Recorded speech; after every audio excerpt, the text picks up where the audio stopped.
To parliament.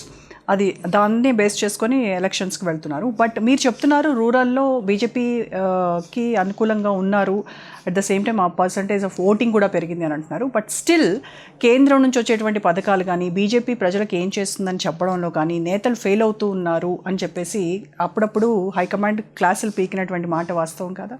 Class పీకిన విషయం నాకు ఇది తెలియదు. కానీ ఒకటి ఏంటంటే కేంద్రము ఒక పథకాల విషయంలో రాష్ట్ర ప్రభుత్వం మరి కేసీఆర్ ప్రభుత్వం అయితే ఇప్పుడు రేవంత్ రెడ్డి గారి ప్రభుత్వం అయితే ఈ ఇద్దరు కూడా వాళ్ళు ఏం చేస్తున్నారంటే ప్రజలకు తప్పుదారి పట్టిస్తారు.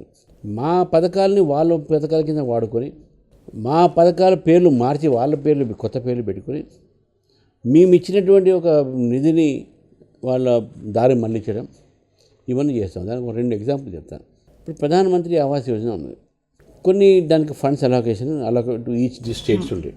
కేసీఆర్ గారు ఏం చేశారంటే డబుల్ బెడ్రూమ్ అనే పేరు మీద ఈ 4,000 కోట్ల రూపాయల ప్రధానమంత్రి ఆవాస్ యోజన వచ్చిందో దాన్ని తీసుకొని 4,000 కోట్లు ఈ హడ్కో నుంచి వాళ్ళు లోన్ తీసుకొని, అది కూడా సెంట్రల్ ఏజెన్సీ, ఓకే, ఈయన తరఫు నుంచి ఒక 10%, 20% పెట్టి డబుల్ బెడ్రూమ్లు కొన్ని కట్టాడు. ఎవరు ఇచ్చినట్టు ఆ నిధులు? మేము ఇచ్చినట్టే కదా, అది ప్రజలకు తెలవాలి కదా. అట్లా చేశారు వాళ్ళు. ఇప్పుడు కేసీఆర్ గారి కిట్ ఉన్నది ఒకటి, దానికి 12,000, దాన్ని 8,000 6,000 కేంద్ర ప్రభుత్వం.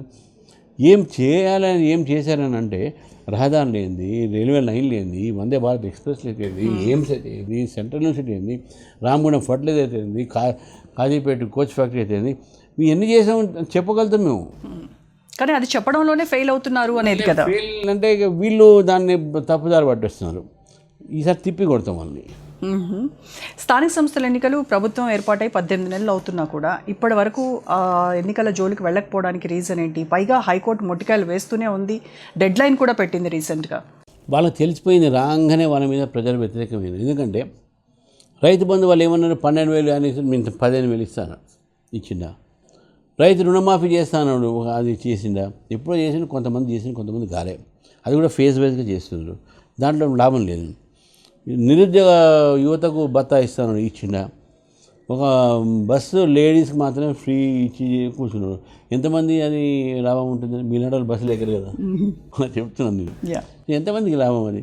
సో కాబట్టి ఏదైతే ప్రజలకు వీళ్ళు వాగ్దానం చేశారో అవి ఫెయిల్ అయింది కాబట్టి మేము గెలము అని చెప్పేసి ఒక నమ్మకంతో ఈ రిజర్వేషన్ ఇష్యూ 42% రిజర్వేషన్ ఇష్యూ ఒకటి ఇంకా వేరే చేస్తాం కాబట్టి దానికి చాలా వ్యాపం చేస్తున్నారు. కోర్టు ముట్టగా చేస్తారు. ఇప్పుడు ఏం చేస్తారు వీళ్ళు?